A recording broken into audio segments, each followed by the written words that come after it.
Hello friends, very good morning. Welcome to the Hindu editorial analysis. ఇవాళ మన title ఏం చెప్తుందమ్మా? Growth concerns. కన్సర్న్స్ అంటే ఇష్యూస్, ఆందోళన కలిగించే అంశాలని. అంటే జీడిపి గ్రోత్ కి సంబంధించిన అంశాలలో కొన్ని ఆందోళన కలిగించే అంశాలు ఉన్నాయి. Things which are of worry అని అర్థం అన్నమాట. ఏంటి concerns? What are the issues which are not good, which are troubling for our economic growth అనేది ఇవాళ ఎడిటోరియల్లో మనం చూడబోతున్నాం. NSO forecast. ఎన్ఎస్ఓ అంటే నేషనల్ స్టాటిస్టికల్ ఆఫీస్. మీరు ఏ కాంపిటేటివ్ ఎగ్జామ్ ప్రిపేర్ అవుతున్నా సరే ఎడిటోరియల్ చదవడం అనేది మస్ట్. ఎడిటోరియల్ చదివేటప్పుడు రెండు ఇంపార్టెంట్ ఆస్పెక్ట్స్ పైన మీరు ఫోకస్ చేయాలి. ఒకటి కీవర్డ్స్. ఈ ఏవైతే మనకి పదాలు వస్తూ ఉంటాయో, ఇప్పుడు నేషనల్ స్టాటిస్టికల్ ఆఫీస్ అని చెప్పాను, ఇది ఒక కీవర్డ్. ఈ ఆఫీస్ ఏం చేస్తుంది, ఈ ఆఫీసు ఏ డేటా ఇస్తుంది, ఇది ఏ మినిస్ట్రీ కిందకు వస్తుంది, ఇవన్నీ మీరు irrespective of the competitive exam you are preparing for, you have to think, note చేసుకోవాలి, రాసుకోవాలి.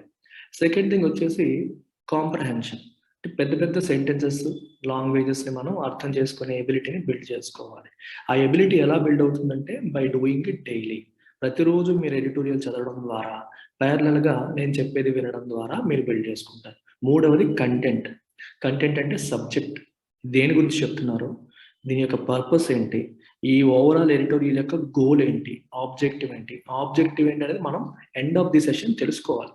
ఏం చెప్తున్నారు ఈ ఎడిటోరియల్లో, దీని కంటెంట్ ఏంటి అనేది కూడా మనం తెలుసుకోవాలి. So whether you are preparing for UPSC, whether you are preparing for CAT, లేదా బ్యాంక్ ఎగ్జామ్స్, లేదా ఎస్ఎస్సి ఎగ్జామ్స్, ఏ ఎగ్జామ్ ప్రిపేర్ అవుతున్నా సరే ఎడిటోరియల్ రీడింగ్ అనేది మస్ట్. సో ప్రతిరోజు కూడా మీరు చదవండి, అలాగే వినండి. దీంతో పాటు మీరు వొకాబులరీ బిల్డ్ చేసుకోండి, కంటెంట్ బిల్డ్ చేసుకోండి, కాంప్రహెన్షన్ బిల్డ్ చేసుకోండి. రైట్, ఇవన్నీ కూడా మీరు నేర్చుకుంటారు. పొరపాటును కూడా ఒక్కరోజు కూడా మిస్ చేయకండి.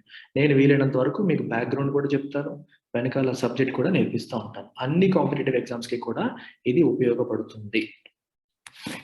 ఎన్ఎస్ఓ అంటే National Statistical Office. It is under Ministry of Statistics and Programme Implementation. Ministry of Statistics and Programme Implementation. వీళ్ళు ఫోర్కాస్ట్ చేశారు. ఫోర్కాస్ట్ అంటే రేపు పొద్దున్న గ్రోత్ ఎంత ఉండబోతుంది అంటే FY 21-22 ఫైనాన్షియల్ ఇయర్ 2021-22 ఆర్థిక సంవత్సరంలో మన జీడిపి గ్రోత్ ఎంత ఉండబోతుందని చెప్పి వాళ్ళు ఫోర్కాస్ట్ చేశారు. ఈ ఫోర్కాస్ట్ ఏదైతే ఉందో it has not factored in the impact of the ongoing Omicron induced surge in cases. ఈ ఫోర్కాస్ట్ అనేది గత 6, 7, 8, 9 నెలలుగా ఉన్న డేటాను బేస్ చేసుకొని చేస్తారు. అయితే లాస్ట్ 15 డేస్లో మీరు చూసుంటే ఒమిక్రాన్ వచ్చేసింది. ఒమిక్రాన్ ఇండ్యూస్డ్ అంటే ఒమిక్రాన్ వల్ల వచ్చిన సర్జ్ అంటే పెరుగుదల, కేసెస్లో పెరుగుదల వచ్చింది. ఈ పెరుగుదల దేని వల్ల వచ్చింది? ఒమిక్రాన్ ఇండ్యూస్డ్ అంటే ఒమిక్రాన్ వల్ల వచ్చిన పెరుగుదల ఏదైతే ఉందో, కేసెస్లో పెరుగుదల ఉందో ఏదైతే ఉందో, ఆన్ గోయింగ్ అన్నారు. ప్రస్తుతం మనం అది ఫేస్ చేస్తున్నాం, రోజు నెంబర్ ఆఫ్ కేసెస్ పెరుగుతున్నాయి. దీని యొక్క ఇంపాక్ట్ ని ఈ ఫోర్కాస్ట్ అనేది ఫ్యాక్టర్ చేయలేదు, కన్సిడర్ చేయలేదు. ఫ్యాక్టరింగ్ ఏంటంటే దాన్ని కూడా కన్సిడర్ చేసి క్యాలిక్యులేట్ చేసి చేసిన ఫోర్కాస్ట్ కాదు ఇది. ఎందుకంటే ప్రీవియస్ డేటాను బేస్ చేసుకొని చేసింది.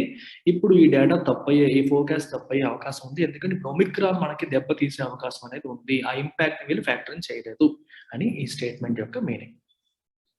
The national statistical offices first advance estimates. ఈ పదం చూసారా, ఫస్ట్ అడ్వాన్స్ ఎస్టిమేట్స్ అన్నారు. ఇప్పుడు ఇవన్నీ ఎస్టిమేట్స్, ఫైనల్ నెంబర్ కాదు. ఇన్ఫాక్ట్ ఆర్థిక సంవత్సరమే కంప్లీట్ అవ్వలేదుగా. ఆర్థిక సంవత్సరం మనకి ఎప్పటి నుంచి ఎప్పటి వరకు? ఏప్రిల్ నుంచి మార్చ్ వరకు. ఏప్రిల్ 2021 నుంచి మార్చ్ 2022 వరకు ప్రస్తుత ఆర్థిక సంవత్సరం. ఈ ఆర్థిక సంవత్సరంలో ఎంత జీడిపి మనం సాధించాము, ఇంతకు ముందు కంటే ఎంత గ్రో అయ్యాము అనే డేటా అప్పుడే ఎలా తెలుస్తుంది? తెలియదు. ఫస్ట్ 9 మంత్సే కంప్లీట్ అయ్యాయి. ఇప్పుడు మనం 10th మంత్లో ఉన్నాం. జనవరి అనేది 10th, ఫిబ్రవరి 11th, March final month, 12th month. అందుకని మనం ప్రస్తుతం చేసేదాన్ని ఏమంటాం? ఎస్టిమేట్ అంటాం. ఈ ఎస్టిమేట్ మొట్టమొదటిసారి ఎప్పుడు చేస్తారు? ఈ జనవరిలో చేస్తారు. అందుకే ఫస్ట్ అడ్వాన్స్ ఎస్టిమేట్, ముందే చేస్తున్న ఎస్టిమేట్. తర్వాత సెకండ్ అడ్వాన్స్ ఎస్టిమేట్ వస్తుంది, తర్వాత రివైజ్డ్ ఎస్టిమేట్స్ వస్తాయి. వీటిని అడ్వాన్స్ ఎస్టిమేట్స్ అంటారు. తర్వాత మనకి రివైజ్డ్ ఎస్టిమేట్స్ ఉంటాయి. అంటే ఇది ఎందుకు వస్తుందంటే వన్స్ ఫైనాన్షియల్ ఇయర్ కంప్లీట్ అయ్యాక కూడా డేటాలో ఉన్న చిన్న చిన్న మార్పులు చేర్పులు వాటన్నిటిని కరెక్ట్ చేస్తూ మళ్ళీ రివైజ్ చేస్తూ ఉంటారు. సో ఎస్టిమేట్స్, అడ్వాన్స్ ఎస్టిమేట్స్ ఉంటాయి ఫస్ట్, తర్వాత you will have revise estimates, revised estimations కూడా తర్వాత వస్తుంటాయి అనమాట. ఇది మనం గుర్తుపెట్టుకోవాలి. The national statistical offices first advance estimates for economic output. Output అంటే అర్థం ఏంటి? ఎంత ప్రొడక్ట్స్ అండ్ సర్వీసెస్ మనం జనరేట్ చేయగలిగాము ఈ ఆర్థిక సంవత్సరంలో. In the current financial year is an optimistic forecast that flags some positive trends as well as areas of concern that have the potential to derail the growth momentum. చాలా beautiful గా రాసిన sentence ఇది చూడండి. National Statistical office వాళ్ళ estimates ఏవైతే ఉన్నాయో దేనికి? For economic output. ఎప్పటికీ? ఈ ప్రస్తుత ఆర్థిక సంవత్సరానికి, కరెంట్ ఫైనాన్షియల్ ఇయర్ కి is an optimistic forecast. Optimistic అంటే అర్థం ఏంటి? ఆశావహ అంటే పాజిటివ్ గా బాగా ఉండబోతుంది. ఎలా ఉన్నారంటే అంతా బాగానే ఉందిరా, బాగుంటున్నాం, మన శాలరీ బాగానే ఉంటుంది, లైఫ్ బాగానే ఉంది. ఇతను ఎవరు? ఆశావాది, ఆప్టిమిస్టిక్ గా ఉన్నాడు, అంత భవిష్యత్తు బాగుంటుంది అనేలా చెప్పేదాన్ని ఆప్టిమిజం అంటాం. భవిష్యత్తు అంత బాగోదు, నిరాశావాదం, పెసిమిజం అంటాం. రైట్? ఇది ఆప్టిమిస్టిక్ ఫోర్కాస్ట్ అంటే జీడిపి గ్రోత్ బాగుంటుంది అన్నట్టుగా తీసుకొచ్చిన ఫోర్కాస్ట్ ఇది. Something that flags. ఫ్లాగ్ అంటే ఇప్పుడు నేను ఎలా ఏదైతే చేస్తున్నాను, మార్క్ చేస్తున్నా చూడండి, అండర్లైన్ చేయడం కావచ్చు, ఇలా టిక్కులు పెట్టడం కావచ్చు, ఇలా రౌండ్ చేయడం కావచ్చు, దీన్ని ఏమంటాం? ఫ్లాగింగ్ అంటాం. అంటే something, mark something as important అని అర్థం. దేన్ని వీళ్ళు మార్క్ చేశారు సెపరేట్ గా? సమ్ పాజిటివ్ ట్రెండ్స్, ఎకానమీలో వస్తున్న కొన్ని పాజిటివ్ ట్రెండ్స్ ని సెపరేట్ గా అండర్లైన్ చేసి చూపించారు. As well as areas of concern, కొన్ని నెగిటివ్ ఇష్యూస్ ఏవైతే మనల్ని ఇబ్బంది పెడుతున్నాయో వాటి గురించి కూడా రాశారు. ఎటువంటి areas of concern that have the potential అంటే capacity, capability to derail. Derail అంటే దారి తప్పించడం. మీకు గుర్తుపెట్టుకోవడం చాలా ఈజీ అమ్మా. రైల్వే ట్రాక్స్ ఎలా ఉంటాయి కదా, ఈ రైల్వే ట్రాక్ మీద ట్రైన్ వెళ్తూ ఉంటుంది. పట్టాలు తప్పింది అనుకోండి, ఏమంటారు? The train has been derailed. Derail అంటే పట్టాలు తప్పింది, అంటే ఒక రైలు తన పట్టాన్ని తప్పుతుంది. అలాగే ఇక్కడ ఏం రాశారు? ఎకనామిక్ గ్రోత్ ప్రతి సంవత్సరం 8% అలా పెరుగుతూ ఉంది. సడన్ గా కోవిడ్ వచ్చింది, కాంట్రాక్ట్ అయ్యారు. ఇదేమైంది? డీరైల్ చేసింది. ఇలా ఉండే దారి తప్పేలా చేసింది. అందుకే డీరైల్ అనే పదాన్ని ఉపయోగిస్తారు. గ్రోత్ మొమెంటం అన్నది డీరైల్ చేసే పొటెన్షియల్ అంటే కేపబిలిటీ ఉన్న ఏరియాస్ ఆఫ్ కన్సర్న్ ని, అలాగే కొన్ని పాజిటివ్ ట్రెండ్స్ ని కూడా ఈ నేషనల్ స్టాటిస్టికల్ ఆఫీస్ అనేది ఫ్లాగ్ చేసింది, అంటే మార్క్ చేసింది, ఇంపార్టెంట్ అని చెప్పింది అనమాట. The NSO has projected real GDP for the 12 months ending March 22 at 147.54 lakh crore, a 9.2% expansion from the provisional estimate of 135.13 lakh crore for the last fiscal year, when the full fury of COVID-19 pandemic had caused output to contract by 7.3%. So చాలా చాలా important aspect ఇది. ఒక్కసారి మళ్ళీ చదవండి sentence ని. ఈ sentence ని మనం మళ్ళీ ఒకసారి చదువుదాం. ఇక్కడ కీవర్డ్ ఏంటి సెంటెన్స్ లో? The NSO has projected the real GDP. This is the keyword. Real GDP అనే పదాన్ని ఉపయోగించారు. మరి జీడిపిలో రియల్ జీడిపి అనే పదం ఉపయోగించాలంటే వేరే జీడిపి కూడా ఉండాలి కదా. Yes, there is one more GDP called nominal GDP, and here he is talking about real GDP. Nominal జీడిపికి రియల్ జీడిపికి డిఫరెన్స్ ఏంటమ్మా? నామినల్ జీడిపి వచ్చేసి కరెంట్ ప్రైసెస్. జీడిపి అంటే అర్థం ఏంటి? సింపుల్ టర్మ్స్ లో చెప్తాం. ఒక విలేజ్ ఉంది, ఈ విలేజ్ లో కంట్రీయే తీసుకోండి, మన దేశంలో మారుతి కార్లు మాత్రమే ప్రొడ్యూస్ అవుతున్నాయి అనుకోండి. ఎగ్జాంపుల్కి చెప్తున్నాను, ఇండియాలో ఓన్లీ మారుతి కార్లే ప్రొడ్యూస్ అవుతున్నాయి. ఒక సంవత్సరానికి 1000 మారుతి కార్లు ప్రొడ్యూస్ అయ్యాయి. 2021-22 సంవత్సరంలో ఈ ఒక్కొక్క మారుతి కారు యొక్క రేటు అప్రాక్సిమేట్ గా 1 lakh రూపీస్ ఉంది అనుకోండి. అప్పుడు ఏమైంది? 1000 into 1 lakh, అదేమవుతుంది? 10 crores. So GDP ఎంత అని చెప్తే ఏం చెప్తాం మనం? 10 crores అంటాం. రైట్? ఇప్పుడు ఈ జీడిపి నామినల్ జీడిపియా, రియల్ జీడిపియా? It is nominal GDP. Nominal GDP అని ఎందుకు అంటున్నామంటే ఈ రోజు ఎంత రేట్ అయితే ఉందో ఈ రోజు రేట్ ఇంటూ క్వాంటిటీని మల్టిప్లై చేస్తే వచ్చిన నెంబర్ ఇది. మల్టిప్లై చేస్తే వచ్చిన నెంబర్. ఇప్పుడు ఒక చిన్న ఎగ్జాంపుల్ చెప్తాం.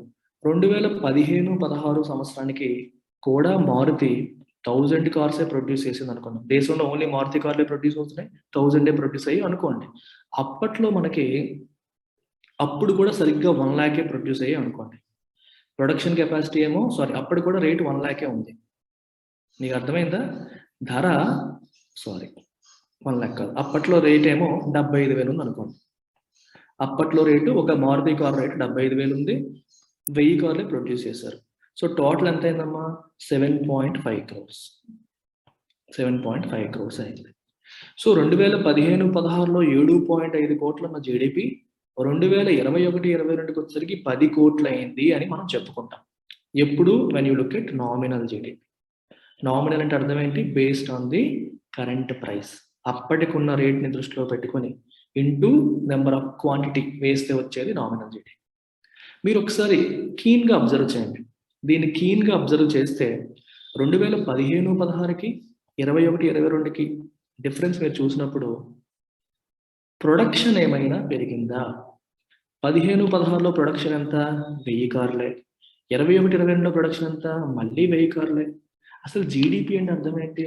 Total amount of goods and services produced in an economy in a financial year. ఒక ఆర్థిక వ్యవస్థలో, ఒక ఆర్థిక సంవత్సరంలో ప్రొడ్యూస్ అవుతున్న total amount of goods and services రెండు కూడా. మరి ప్రొడక్షన్ పెరిగితే కదా జీడిపి పెరగాలి. మరి 15-16కి 21-22కి మీరు చెక్ చేసినప్పుడు అప్పుడు 1000 కార్లే ఉన్నాయి, ఇప్పుడు 1000 కార్లే ఉన్నాయి. కానీ జీడిపి చూస్తే ఎలా కనిపిస్తుంది మనకి? అప్పుడేమో 7.5 కోట్లు, ఇప్పుడేమో 10 కోట్లు పెరిగినట్టుగా కనిపిస్తుంది. ఎందువల్ల? Because we're looking at only current prices. Rate పెరగడం వల్ల పెరిగింది తప్పితే ప్రొడక్షన్ పెరగలేదు.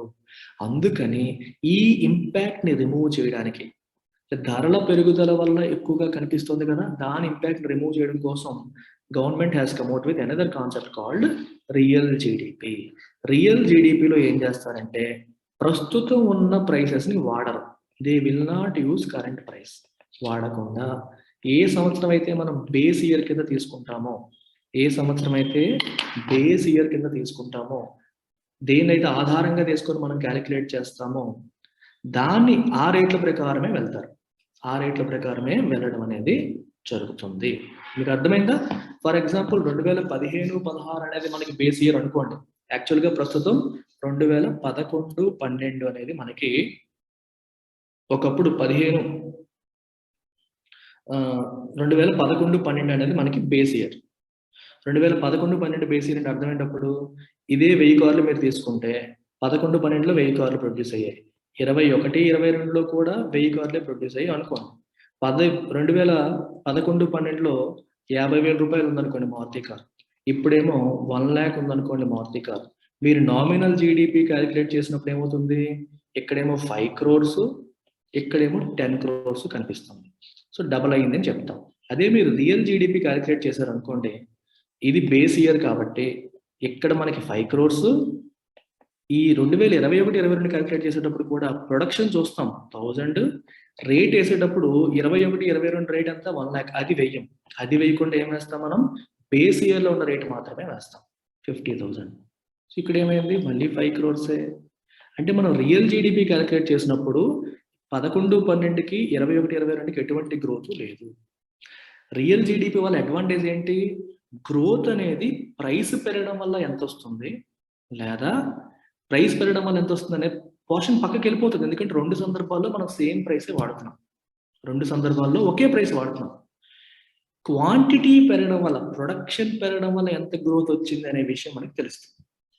అందుకనే real GDP is a better indicator. మీకు అర్థమైందా? ఎగ్జాంపుల్తో మీకు అర్థమైపోతుంది. రియల్ జీడిపి క్యాలిక్యులేట్ చేసినప్పుడు ఏమొస్తుందో we're looking at only the quantity. క్వాంటిటీలో ఎంత గ్రోత్ ఉందనేది చూస్తున్నాం. నామినల్ జీడిపిలో క్వాంటిటీతో పాటు ప్రెజెంట్ ఉన్న రేట్ వేసేస్తాం. ప్రెజెంట్ ఉన్న రేట్ వేసేయడం వల్ల మనకి ఎక్కువగా కనిపిస్తుంది. అందుకే ఇక్కడ రియల్ జీడిపి అనే కాన్సెప్ట్ని ఉపయోగించారు. మీకు అర్థమైంది కదా? While calculating real GDP we will use the current production into price as of the base year. ఏదైతే బేస్ ఇయర్ ఉందో ఆ బేస్ ఇయర్ ప్రకారం. జీడిపి క్యాలిక్యులేషన్ కి బేస్ ఇయర్ ఏంటి? 2011-12. ప్రస్తుతానికి 2011-12 బేస్ ఇయర్ కింద ఉపయోగిస్తున్నారు. So the real GDP for the 12 months ending March 2022 at 147.54 lakh crore. ఇది రియల్ జీడిపి ఎస్టిమేట్. ఇది ఎంత? 9.2% expansion from the provisional estimate of 135.4 13 lakh crore. Last ఆర్థిక సంవత్సరం యొక్క ప్రొవిజనల్ ఎస్టిమేట్ తర్వాత రివైజ్డ్ ఎస్టిమేట్స్ వస్తాయి. టైం తీసుకుంటారు, డేటాలో మళ్ళీ మార్పులు చేసిన తర్వాత వస్తాయి అన్నమాట. ఈ డేటా ఏదైతే ఉందో 135.13 lakh crore ఏదైతే ఉందో దాంతో కంపేర్ చేస్తే కేవలం 9.2% ఎక్కువ ఉంది. When the full fury of COVID-19 pandemic had caused, full fury, ఇక్కడ ఫ్యూరీ అంటే అర్థం ఏంటి? వైలెంట్ రియాక్షన్ అని. If someone is furious, he is very angry, he is very violent, he is looking really violent అని అర్థం. Fury అంటే COVID-19 pandemic యొక్క ఉగ్ర రూపం మన అవుట్పుట్ ని 7.3% కాంట్రాక్ట్ అయ్యేలా చేసింది అని అర్థం. ఎప్పుడు? 2020-21 ఆర్థిక సంవత్సరంలో. సో 2021 ఆర్థిక సంవత్సరంలో 7.3% కాంట్రాక్ట్ అయింది. దాంతో కంపేర్ చేస్తే ఇప్పుడు 9.2% ఎక్స్పాన్షన్ ఉండబోతోంది అని చెప్పి ఎన్ఎస్ఏ వాళ్ళు ప్రొజెక్ట్ చేశారు. Got it? మనం రియల్ జీడిపి మాట్లాడుతున్నాం కాబట్టి ధరలతో సంబంధం లేదు.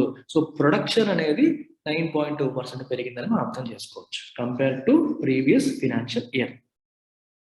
ఎట్ దట్ పేస్ అంటే వేగం, speed, Indian economy would regain its preeminence as the world's fastest growing major economy. నిజంగానే ఎన్ఎస్ఓ వాళ్ళు చెప్పినట్టుగా 9.2% గ్రో అయితే ఇండియన్ ఎకానమీ అనేది world's fastest growing major economy కింద తన ప్రీ ఎమినెన్స్, తన వైభవాన్ని, తన గొప్పతనాన్ని మళ్ళీ పొందబోతుంది.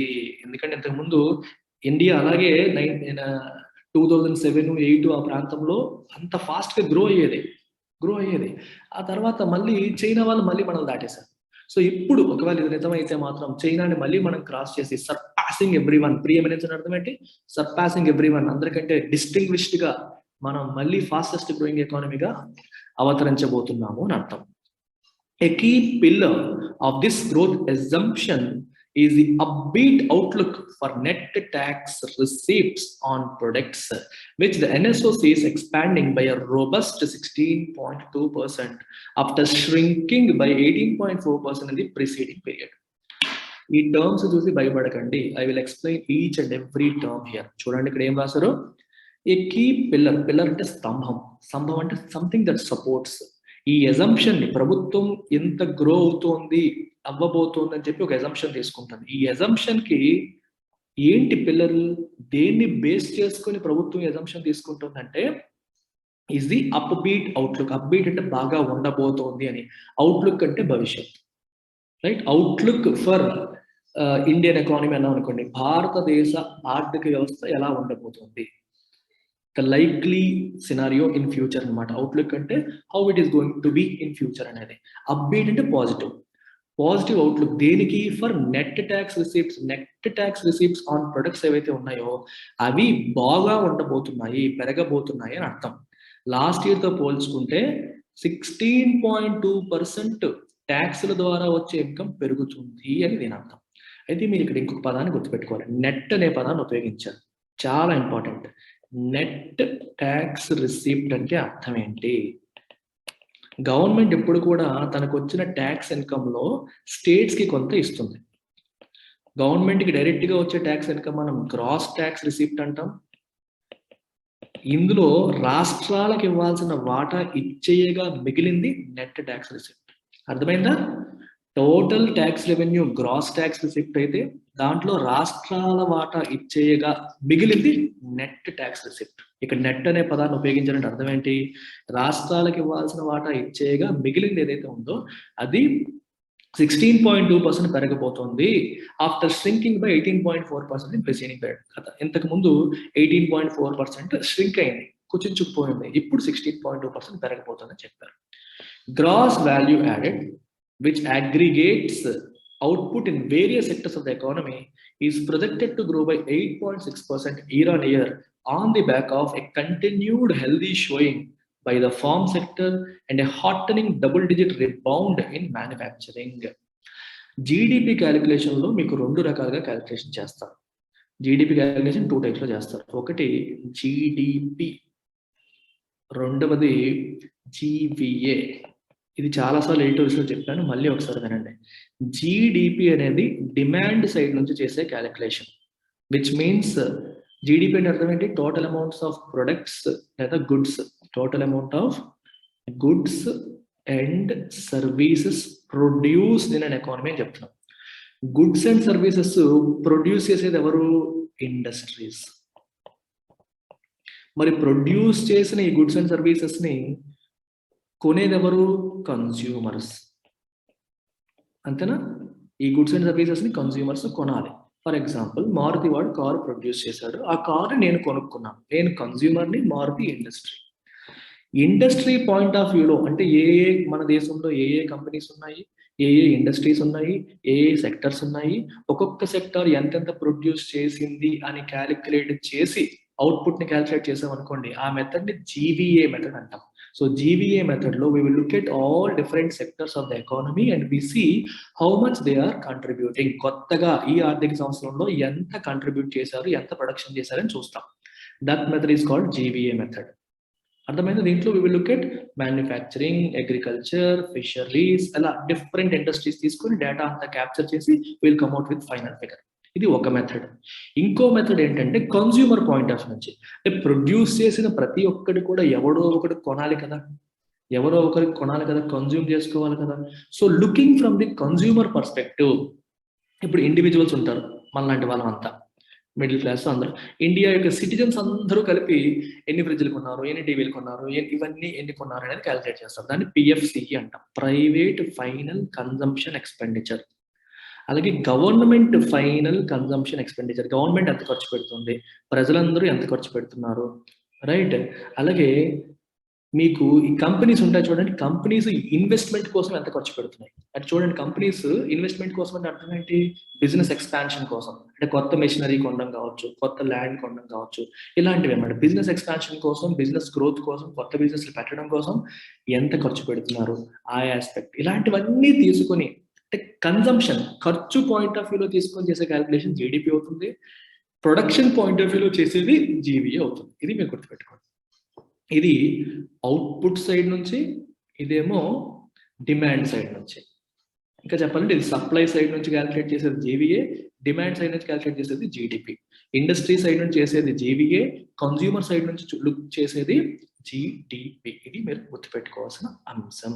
ఇక్కడ ఇందాక మీకు గవర్నమెంట్ అని చెప్తాను, మళ్ళీ కార్పొరేట్ అని చెప్తున్నాను, కానీ ఇక్కడ కూడా గవర్నమెంట్ ఎంత కన్స్యూమ్ చేస్తుంది, అలాగే కార్పొరేట్స్ ఎంత ఇన్వెస్ట్ చేస్తున్నాయి, అమ్మడం నుంచి మాట్లాడట్లేదు నేను, ఎంత ఇన్వెస్ట్ చేస్తున్నాయి బిజినెస్ లో, ఎంత ప్రొడ్యూస్ చేస్తున్నాయి అనట్లా, ఎంత ఇన్వెస్ట్ చేస్తున్నాయి.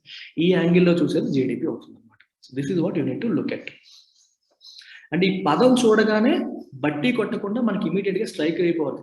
Gross value added which aggregates, ఇక్కడే రాశారు క్లియర్ గా, విచ్ అగ్రిగేట్స్ అంటే కలుపుతుంది దేన్ని? అవుట్పుట్ ని. అవుట్పుట్ అంటే ఫైనల్ గా ఎంత ప్రొడక్షన్ అయింది అనేది. ఎక్కడ? In the various sectors of the economy. ఎకానమీలో రకరకాల సెక్టర్స్ లో ఉన్న అవుట్పుట్ ని అగ్రిగేట్ చేస్తుంది GVA.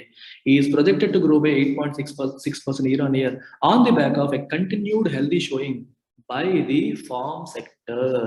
Okay, farm sector, agriculture sector అనేది బాగా గ్రో అయ్యింది ఈ సంవత్సరం కూడా. అలాగే హార్టనింగ్ అంటే ఆనందపరిచే, హార్టనింగ్ అంటే అర్థం ఏంటి? Something that gives you happiness, ఒక చిన్న ఆనందాన్ని ఇచ్చే double digit rebound in manufacturing. Manufacturing లో కూడా మనకి డబుల్ డిజిట్ రిబౌండ్ కనిపిస్తుంది. రిబౌండ్ అంటే తిరిగి లేవడం, పడింది తిరిగి లేవడం. 2020-21లో మ్యానుఫ్యాక్చరింగ్ బాగా పడిపోయింది. Now it has rebonded by 12.5%. ఈ రెండింటి వల్ల కూడా మనకి జీవీఏ 8.6% పెరగబోతోందని చెప్పి ఎస్టిమేట్ చేస్తుంది.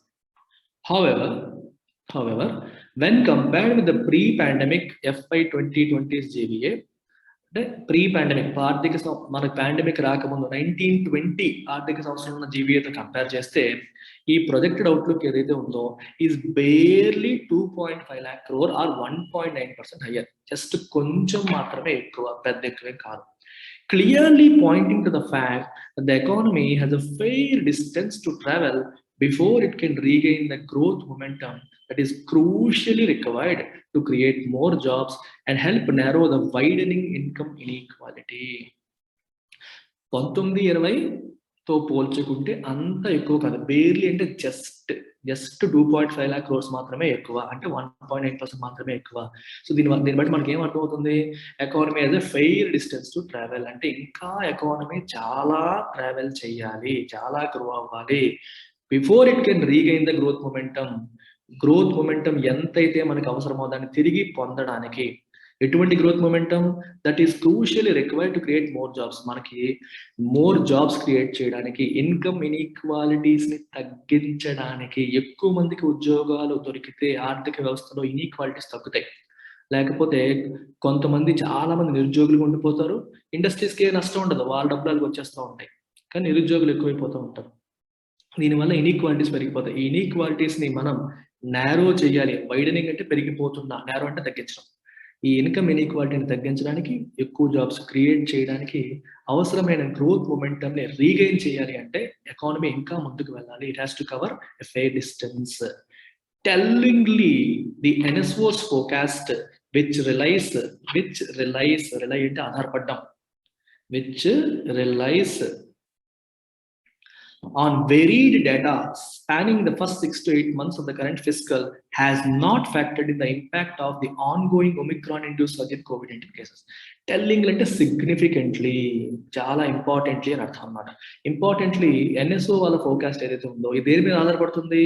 On worried data spanning the first 6 to 8 months of the current fiscal.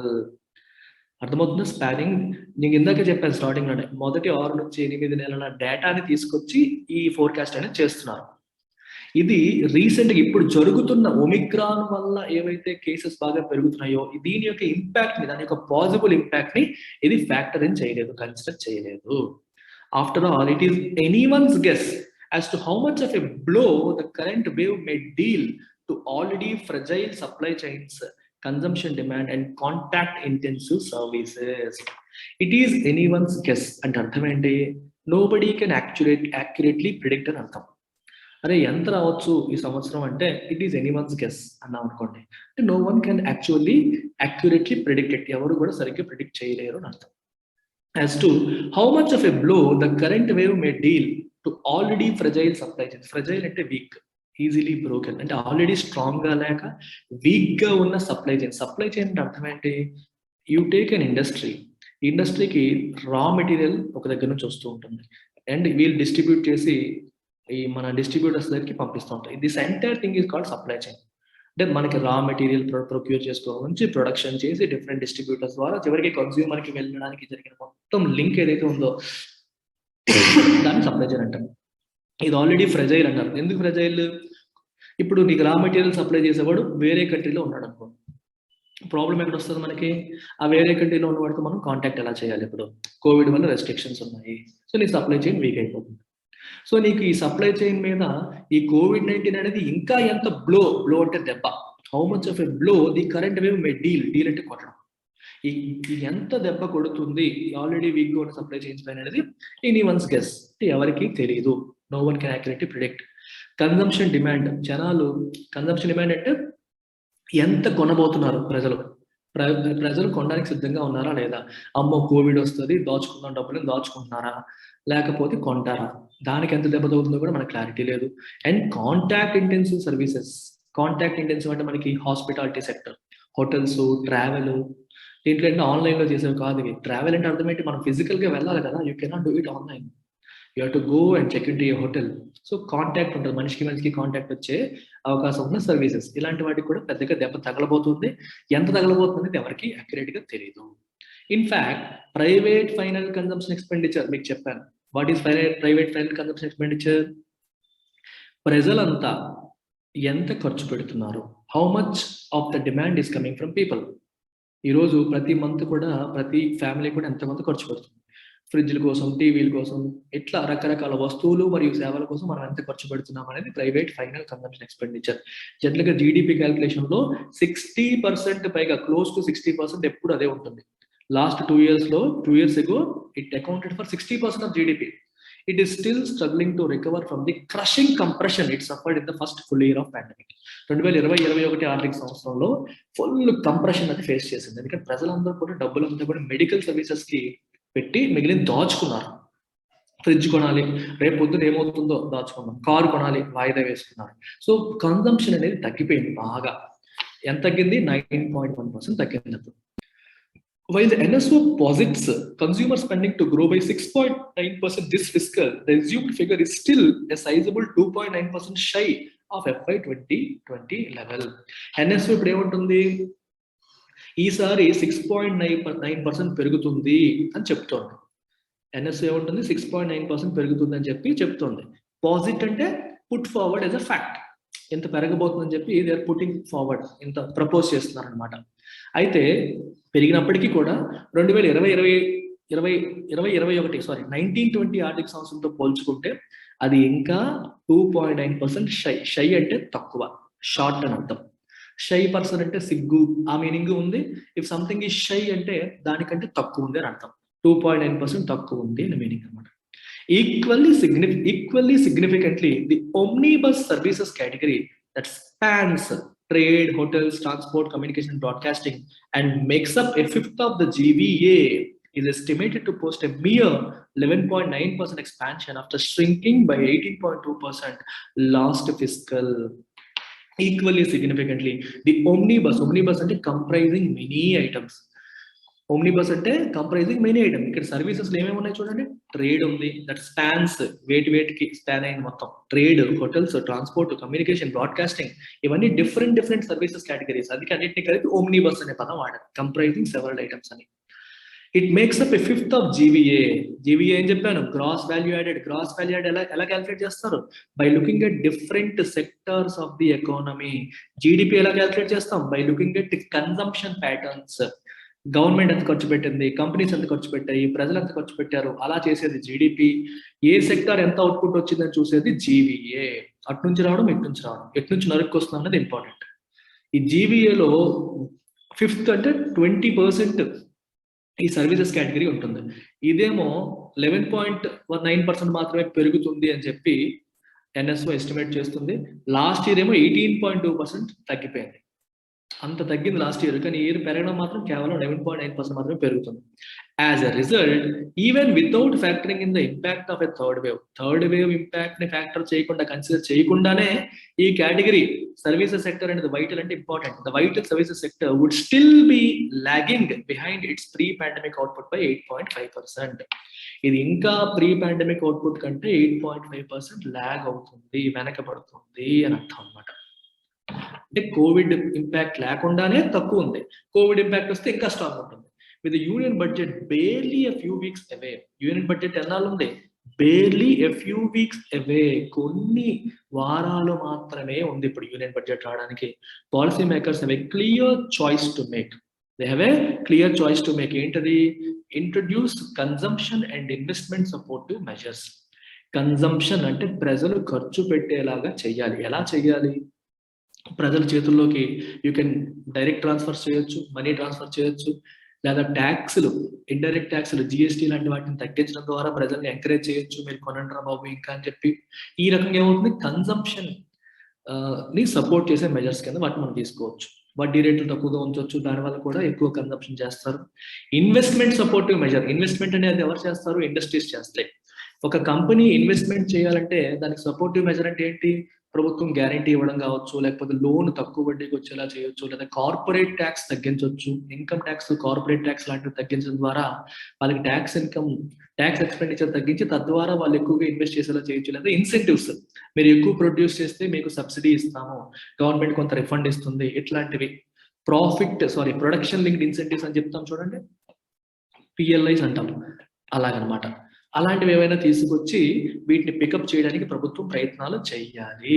They have a clear choice to make. ఏం చేయాలి? ఇవన్నీ చేయాలి. Even if it means loosening the fiscal purse strings. దీనివల్ల ఒకవేళ ప్రభుత్వం ఎక్కువ ఖర్చు పెట్టాల్సి వచ్చినా సరే పెట్టాలి. లూజన్ ది పర్స్ స్ట్రింగ్ అంటే అర్థం ఏంటి? Make more money available for spending. Make more money available for spending అని అర్థం. Are risk seeing the growth momentum faltering for want of a fair wind. Fair wind అంటే ఒక favourable incident అని అర్థం. Fair wind అంటే meaning ఏంటి? ఏ favourable wind అంటే, మనం ఒక సెయిలర్ ఉంటాడు, అడవి సముద్రంలో వెళ్తూ ఉంటాడు. సెయిలర్ తెరచాప ఉంటుంది చూడండి, గాలి వాటం వల్ల అది ముందుకెళ్తూ ఉంటుంది. తెరచాప పడవలు నడిపే వాళ్ళకి ఆ గాలి అనేది మనకి ఫేవరబుల్ గా ఉందనుకోండి, తను వెళ్ళాలనుకున్న డైరెక్షన్ లో గాలి వచ్చింది అనుకోండి, అది ఫేవరబుల్ విండ్ లేదా ఫెయిర్ విండ్ అనమాట.